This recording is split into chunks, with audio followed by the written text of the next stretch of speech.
एक ऐसा आइलैंड जो लाखों सालों से रहस्यमयी तूफान की आड़ में छुपा हुआ था। वही हम इस आइलैंड के रक्षक किंग कॉन्ग को देखते हैं, जो पहाड़ों के बीच बने एक तालाब के किनारे पानी पी रहा था और तभी उसे एक अनजान खतरे का एहसास हुआ। पानी के अंदर से एक विशाल ऑक्टोपस बाहर निकला और चारों तरफ से कॉन्ग को अपने शिकंजे में जकड़ लिया। वो बेरहमी से उसे तड़पाने लगा। कॉन्ग ने अपनी जान बचाने के लिए पूरी ताकत लगा दी और फिर अपने विशाल पैर को ऑक्टोपस के सर पर रखा और एक ही झटके में उसे मसल दिया। फिर उसने ऑक्टोपस के लंबे लंबे हाथों को उखाड़ फेंका और उन्हें नूडल्स की तरह चबाकर अपनी खुराक बना लिया। जब सरकार को इस आइलैंड का राज पता चला तो मिलिट्री के दर्जनों हेलीकॉप्टर उस तूफान को चीरते हुए अंदर घुस गए और लगातार बम गिराते हुए हमला शुरू कर दिया, जो जंगल के दूर दराज हिस्सों में जा फटे, जिससे वहां रहने वाले जानवर बुरी तरह घबरा गए। तभी जब उन्हें लग रहा था कि सब कुछ उनके प्लान के मुताबिक चल रहा है, अचानक एक विशाल पेड़ हवा में लहराता हुआ आया और सीधे एक हेलीकॉप्टर से जा टकराया, जिससे उसमें बैठे सैनिक मौके पर ही मारे गए। उधर बाकी हेलीकॉप्टरों पर भी किसी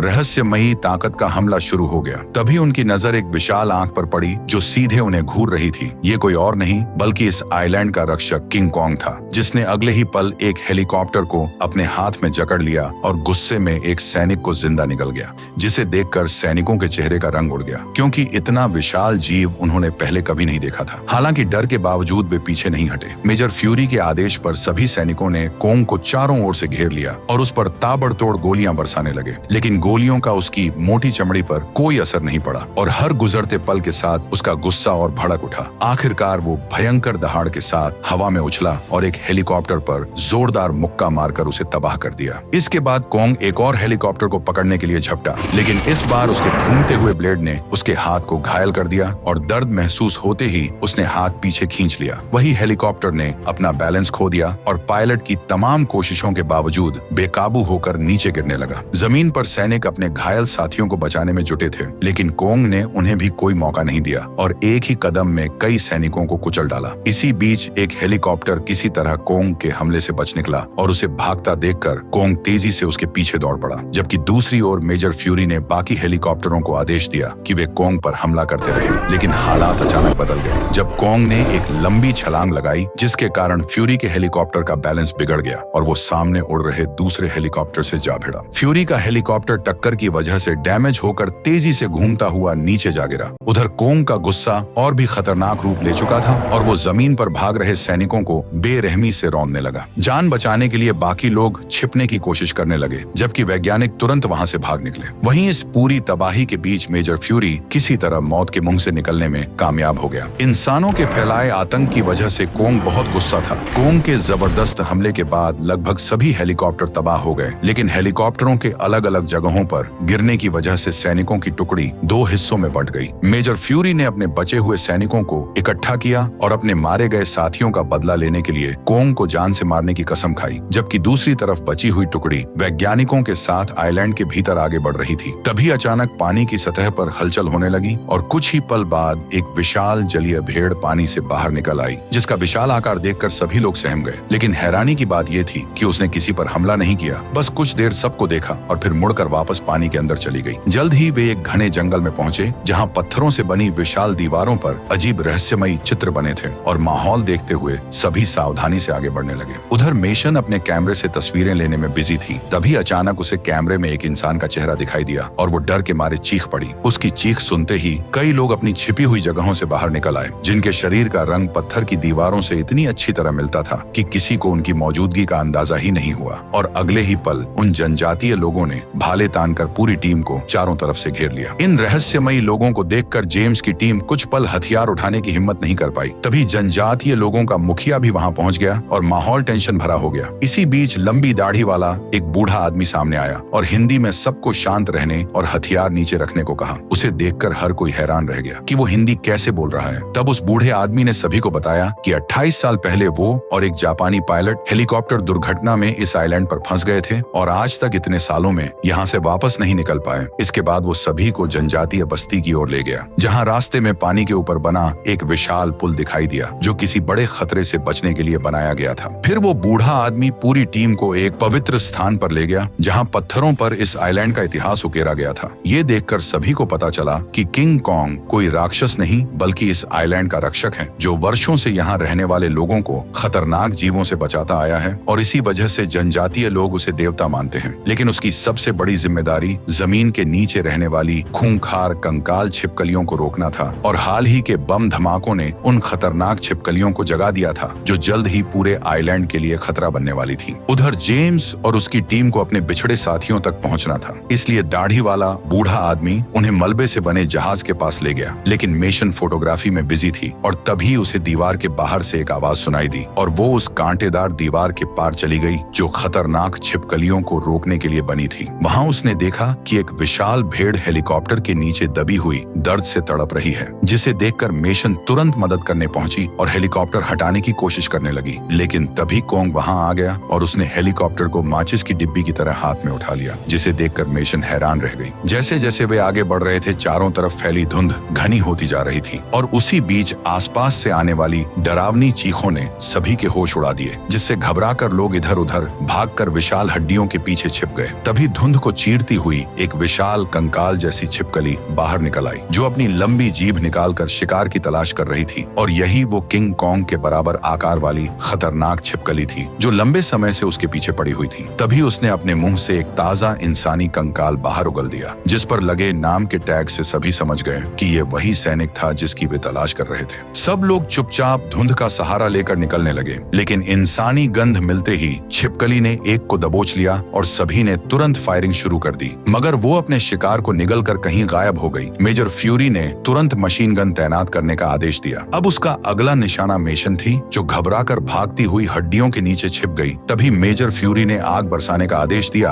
और देखते ही देखते लपटों ने छिपकली को घेर लिया, जिससे मेशन को निकलने का मौका मिल गया। जलती हुई छिपकली ने बौखलाकर अपनी पूंछ घुमाई, जिससे एक सैनिक दूर किंग कॉन्ग की खोपड़ी से जा टकराया और उसके पास मौजूद ग्रेनेड जोरदार धमाके के साथ फट गया। और उसी समय जहरीली गैस वाला ग्रेनेड भी फट पड़ा। गैस फैलते ही अफरा तफरी मच गई और तभी कुछ खतरनाक पक्षी भी वहां आ पहुंचे। उन जानलेवा पक्षियों के हमले ने हालात और बिगाड़ दिए। लड़ाई के बीच जेम्स ने उस बूढ़े आदमी की फेंकी गई तलवार पकड़ी, गैस मास्क पहना और पक्षियों को मारकर एक फंसे हुए सैनिक की जान बचा ली। दूसरी ओर विशाल कंकाल छिपकली अब भी बेकाबू होकर तबाही मचा रही थी और तभी वो तेजी से जेम्स की ओर झपटी। लेकिन ठीक उसी वक्त मेशन ने जला हुआ लाइटर उसके पैरों के पास फेंक दिया, जिससे जोरदार विस्फोट हुआ और छिपकली हवा में उछल गई। आग की लपटें शांत होते ही उस छिपकली का भी अंत हो गया। लेकिन खतरा अभी टला नहीं था। दाढ़ी वाले आदमी ने सभी को चेतावनी दी कि ऐसी कंकाल छिपकलियां यहाँ और भी मौजूद हैं, इसलिए आगे बढ़ना समझदारी नहीं होगी। मगर मेजर फ्यूरी अपनी जिद छोड़ने को तैयार नहीं था, क्योंकि उसका मकसद हर हाल में किंग कॉन्ग को मारना था। और इसी बात को लेकर बहस छिड़ गई। आखिरकार टीम दो हिस्सों में बंट गई, जहां जेम्स, मेशन और बाकी लोग वापस लौट गए, जबकि मेजर फ्यूरी अपने सैनिकों के साथ किंग कॉन्ग के शिकार पर निकल पड़ा। लेकिन शायद किसी को अंदाजा नहीं था कि कॉन्ग जल्द ही एक खतरनाक जाल में फंसने वाला है। तभी कहीं दूर लगाए गए बमों में जोरदार विस्फोट हुआ और आवाज सुनते ही किंग कॉन्ग उस तरफ बढ़ने लगा। उसके चेहरे पर साफ गुस्सा नजर आ रहा था, क्योंकि इंसानों ने एक बार फिर उसके घर को तबाह कर दिया था। मेजर फ्यूरी बिना डरे वहीं खड़ा उसे पास आते हुए देखता रहा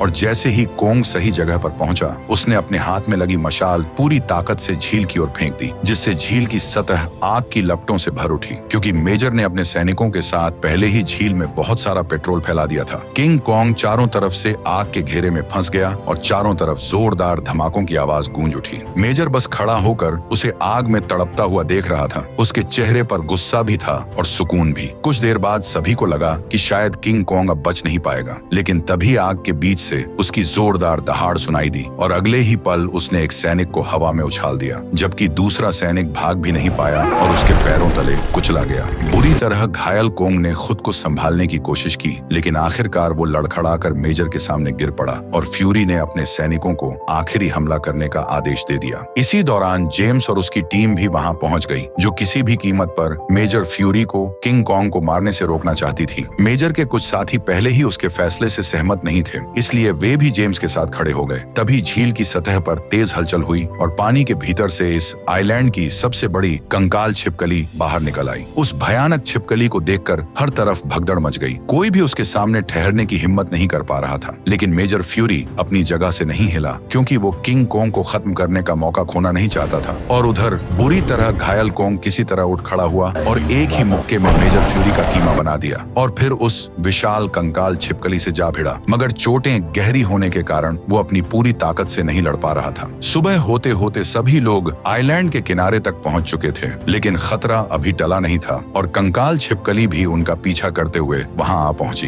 तभी एक सैनिक ने अपने साथियों की जान बचाने के लिए ग्रेनेड का पिन निकाला और अकेले उस विशाल कंकाल छिपकली के सामने आकर खड़ा हो गया। लेकिन छिपकली ने बस अपनी पूंछ झटकी और वो दूर चट्टानों की तरफ जा गिरा। इसके बाद वो जान बचाने की कोशिश कर रहे लोगों की ओर बढ़ने लगी। तभी अचानक किंग कॉन्ग आसमान से आ गिरा और एक विशाल पत्थर से छिपकली को जोरदार टक्कर मारते हुए जमीन पर पटक दिया और मौका मिलते ही सभी लोग वहां से भाग निकले। हालांकि कॉन्ग खुद बुरी तरह घायल था और बड़ी मुश्किल से छिपकली के हमले से खुद को बचा रहा था। इस बार छिपकली ने उसकी गर्दन जकड़ ली, जिसके जवाब में कॉन्ग ने उसके जबड़े को दोनों हाथों से पकड़कर फाड़ने की कोशिश की, लेकिन कमजोरी साफ दिखाई दे रही थी और तब उसने गुस्से में उसका सिर चट्टान पर दे मारा, मगर अगला बार खाली चला गया। छिपकली ने मौका पाकर उसका हाथ काट लिया, जिससे कॉन्ग नीचे जा गिरा और लड़ते लड़ते दोनों पानी के किनारे पहुंच गए, जहां कॉन्ग ने एक पेड़ उखाड़कर उसे हथियार की तरह इस्तेमाल करते हुए छिपकली के सिर पर दे मारा, जिससे छिपकली गिर तो गई लेकिन अगले ही पल फिर खड़ी हो गई और इस बार कॉन्ग ने उसका गला दबोचा, मगर उसने पूंछ से कॉन्ग को जकड़कर हवा में उछाल दिया और वो उड़ता हुआ किनारे पर पड़ी टूटी नाव में जा गिरा, जहां उसका शरीर जंजीरों में फंस चुका था। और तभी कंकाल छिपकली उसके सामने आ पहुंची और पंजों में दबोचकर उसका सिर धड़ से अलग करने की कोशिश करने लगी, लेकिन ठीक उसी समय उस पर गोलियों की बौछार शुरू हो गई। असल में भागते हुए लोग जहाज से छिपकली पर लगातार गोलीबारी कर रहे थे, जिसने उसका ध्यान भटका दिया और वो कॉन्ग को छोड़कर गुस्से में इंसानों की ओर बढ़ने लगी, जबकि उधर कॉन्ग जंजीरों से निकलने की कोशिश कर रहा था, लेकिन वे और कसती जा रही थी। और तभी जहाज की मशीन गन जाम हो गई, जबकि वो छिपकली तेजी से उन लोगों की तरफ जा रही थी। तभी मेशन ने पहाड़ी से सिग्नल फ्लेयर दागा, जो सीधे छिपकली के सिर पर जा लगा, जिससे फिर एक बार उसका ध्यान भटक गया और मशीन गन दोबारा चालू करने का मौका मिल गया। इसी दौरान कॉन्ग की नजर लोहे की जंजीर में उलझे एक विशाल पंखे पर पड़ी। उसने पंखे को घुमाते हुए उस छिपकली पर जोरदार हमला किया और वो पंखा सीधे उसकी पीठ में जा धंसा। छिपकली दर्द से तड़पते हुए नीचे गिर पड़ी। फिर कॉन्ग ने जंजीर उसके सिर पर लपेटकर पूरी ताकत से उसे जमीन पर दे मारा। इसके बाद उसकी पूंछ पकड़कर चट्टानों पर पटक दिया, लेकिन इसी झटके से मेशन पहाड़ से फिसलकर पानी में जा गिरी और कॉन्ग ने बिना एक पल गवाए उसे सही सलामत बाहर निकाल दिया। मगर कंकाल छिपकली अभी भी जिंदा थी और इतनी चोटें खाने के बाद भी उसने दोबारा हमला कर दिया, जिसके वार से कॉन्ग नीचे गिर पड़ा। लेकिन हाथ में मेशन होने की वजह से